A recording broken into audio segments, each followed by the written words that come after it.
स्वराज्याचे मंगल्य गीत गात होती भूमी, तेव्हा मात्र फार तंत्र्याचे चटके सोसत होता मराठवाडा भूमी, मराठवाडा भूमी.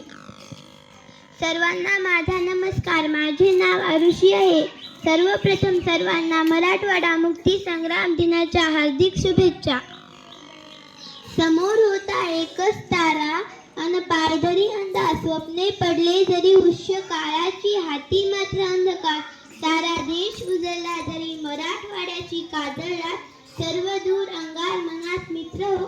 150 वर्षाच्या गुलामगिरीनंतर 15 ऑगस्ट 1947 रोजी आपला देश स्वतंत्र झाला, परंतु आपला वनवास काही संपला नाही.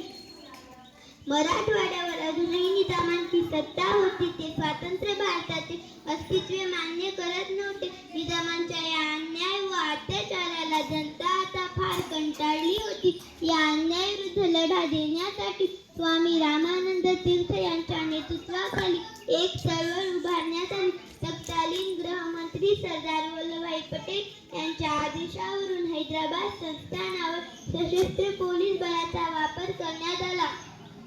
त्यानुसार 13 सप्टेंबरला ऑपरेशन पोलो सुरू करण्यात आले. यामध्ये हार पत्करत निजामांनी माघार घेतली. या मुक्ती संग्रामातील नेत्यांच्या अथक प्रयत्नांनंतर आणि अनेक शूरवीरांच्या हुतात्म्यानंतर 17 सप्टेंबर 1948 रोजी मराठवाडा निजामाच्या गुलामगिरीतून मुक्त झाला. म्हणून दरवर्षी 17 सप्टेंबर हा दिवस मराठवाडा मुक्ती संग्राम दिन म्हणून साजरा केला जातो.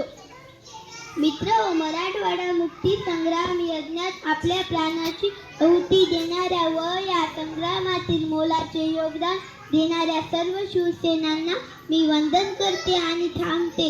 झेलत छातीवर वार, देह झुजला मातीसाठी, कित्येकाने प्राण अर्पिले मराठवाड्याच्या स्वातंत्र्यासाठी, मराठवाड्याच्या स्वातंत्र्यासाठी.